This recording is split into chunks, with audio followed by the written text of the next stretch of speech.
Apresento aqui o Centro de Documentação e Memória dos Terreiros de Candomblé, em Salvador.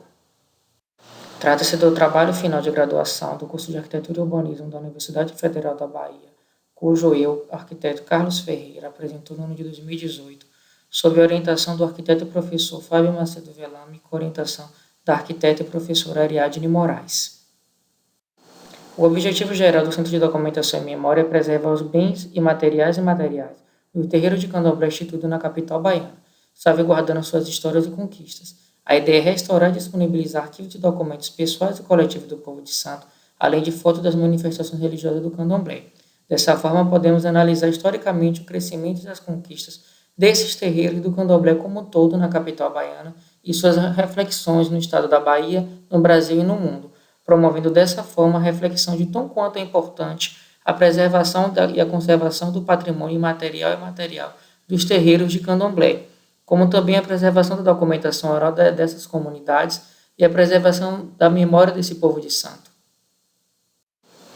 Então, o conceito ele fala de preservar o bem cultural do terreiro de Candomblé, como, por exemplo, os registros de festas, documentações e histórias oralizadas que não são materializadas e que são preservadas apenas na memória do povo de santo. Portanto, a ideia é materializar o patrimônio cultural e material dessa comunidade de terreiro, ou seja, eu pegar todo esse legado histórico, toda essa memória que o povo de santo tem e que é passada apenas de um membro para outro e que ao longo dos anos vão se perdendo e materializar isso, seja através de vídeo, seja através de áudio, mas salvaguardar todo esse legado cultural. Então, para isso, trago o conceito do que seria patrimônio cultural e material, que foi instituída na Convenção para a Salvaguarda do Patrimônio Cultural e Material na cidade de Paris no ano de 2003, que diz o seguinte: patrimônio cultural e material são práticas, representações, expressões, conhecimentos técnicos, conjuntos com instrumentos, objetos, artefatos e lugares culturais que lhes são associados, que as comunidades, os grupos e, em alguns casos, os indivíduos reconhecem como parte integrante de seu patrimônio cultural. Ou seja, os indivíduos, o povo de santo, reconhece o terreiro de Candomblé como um patrimônio cultural, como elemento fundamental na formação deles como indivíduo na nossa nação. Então, eu fui no Centro de Estudos Afro-Orientais da Universidade Federal da Bahia e lá encontrei registrados 1.165 terreiros. Vale ressaltar que existem terreiros que não possuem registro no Centro de Estudos Afro-Orientais da UFBA. Então, nesses registros, eu percebi que os terreiros foram mapeados de acordo com as nações. E as nações que possuem mais terreiros são as nações Jeje, Angola e Quito. Então, aqui eu trago o mapeamento da nação Jeje dentro da capital baiana. O mapeamento da nação Angola, na capital baiana, na cidade de Salvador. O mapeamento da nação Quito, na cidade de Salvador. Observa-se que a nação Quito é a nação que possui mais terreiros instituída na capital baiana. Também vale pontuar que é a nação mais praticada em todo o mundo.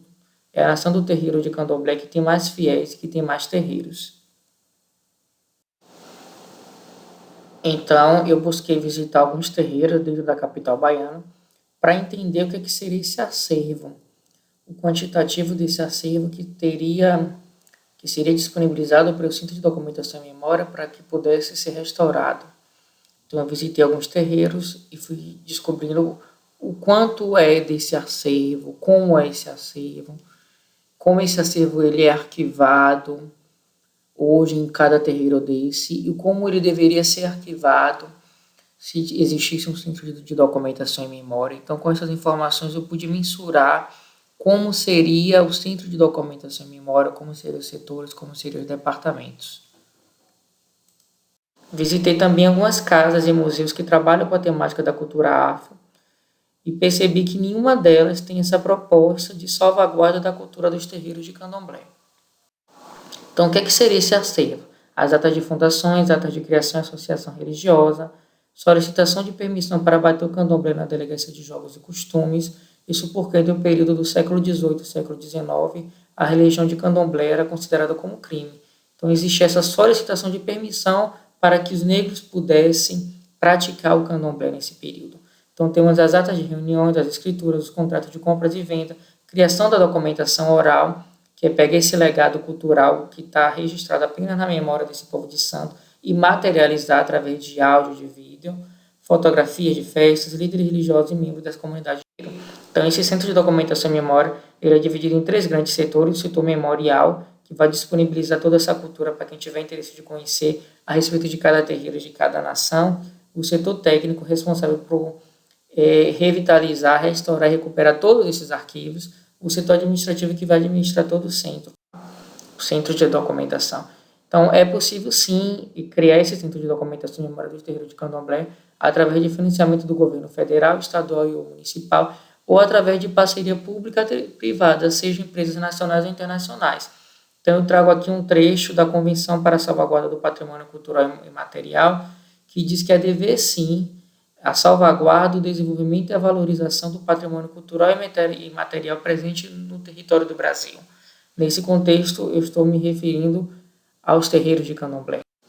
Então, eu concluo a apresentação com o artigo 275 da Constituição do Estado da Bahia, que diz o seguinte: é dever do Estado preservar e garantir a integridade, a respeitabilidade e a permanência dos valores da religião afro-brasileira. Agradeço toda a comunidade da UFBA, a Faculdade de Arquitetura, seu programa de pós-graduação, e ao Grupo Etnicidades, que trabalha com essas temáticas da cultura afro e da arquitetura africana dentro da Universidade Federal, dentro do curso de Arquitetura e Urbanismo. Agradeço o apoio financeiro da CNB. Disponibilizo todo o conteúdo completo do Centro de Documentação e Memória do Terreiro de Candomblé através do artigo publicado no Salvador e Suas Cores 2018 e através do repositório UFBA, que contém um projeto do TFG, conteúdo dessa apresentação. Obrigado a todos.